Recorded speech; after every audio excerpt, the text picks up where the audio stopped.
Now, what if you have infinitely many solutions? So, like for instance here, what you see is, I'm going to show a graph,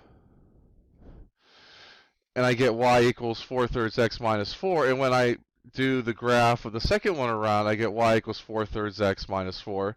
That there shows me, when I went into the process of graphing them, that they're the exact same line.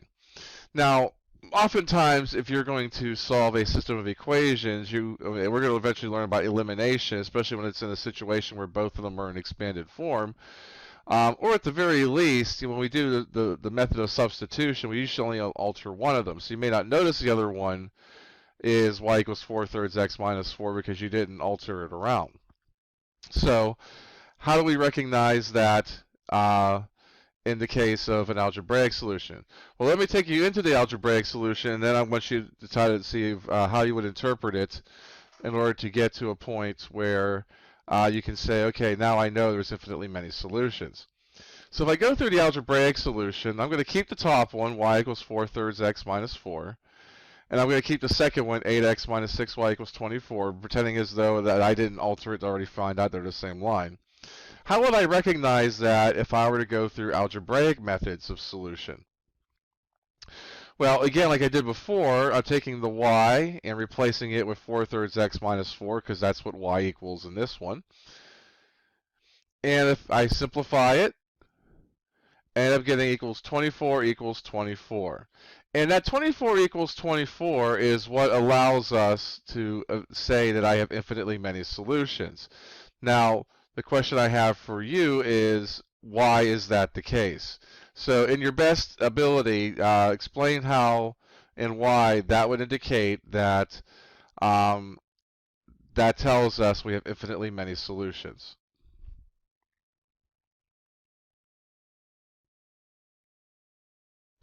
Okay, so the reason why we know that we have infinitely many solutions, because infinitely many solutions as well as no solutions are special cases of systems of equations. They're more times than not, if you have two linear equations and they are two different lines, they are going to intersect each other. It's only when they're the same line do I have infinitely many solutions. It's only if they're parallel lines do I know if it has no solution. Um, when I solve a system of equations, first of all, I know I'm going to get a special case because both variables canceled at the same time. So if you choose a method that you say, okay, I want to somehow eliminate x's from this equation and solve for y, or do the opposite, eliminate the y's and solve for x. What you find out is when I eliminate one of the variables, the other variable it gets eliminated at the same time. That tells you you're down to either one of two possibilities. It's either going to be infinite solution or no solution. And the reason why in this case it is an infinite number of solutions is the statement I am left with is a true statement. 24 equals 24. It always does. So yeah, I was left with, I had all variables cancel. I was left with a true statement. Therefore, I know that the system is going to have an infinite number of solutions.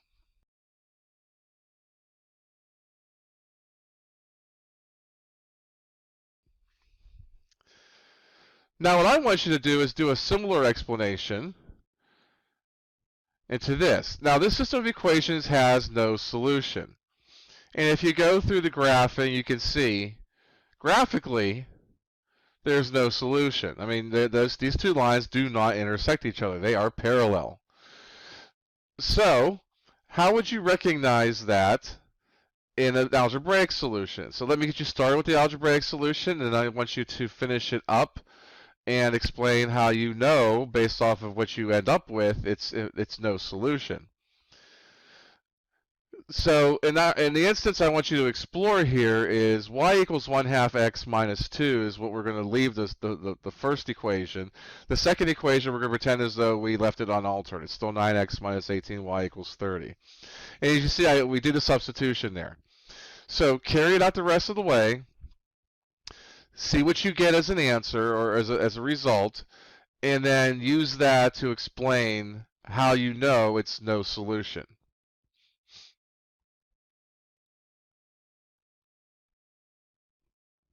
Okay. So, I mean, I left you at the point where, you know, we substituted for y. We have an equation with only x in there. So I continue this through. So I'm going to distribute the negative 18, and I get 9x minus 9x plus 36. The 9x minus 9x cancels. So I have 36 equaling 30.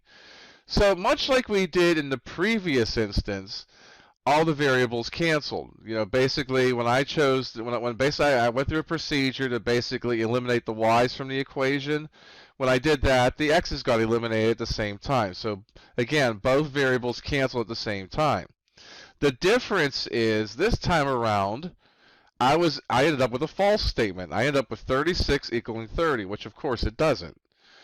And since I'm ending up with a false statement, it's basically saying, well, the only way for this to have a solution is for 36 to equal 30, and since that's not true, this thing's not going to have a solution. So that's basically how you tell the two special cases apart.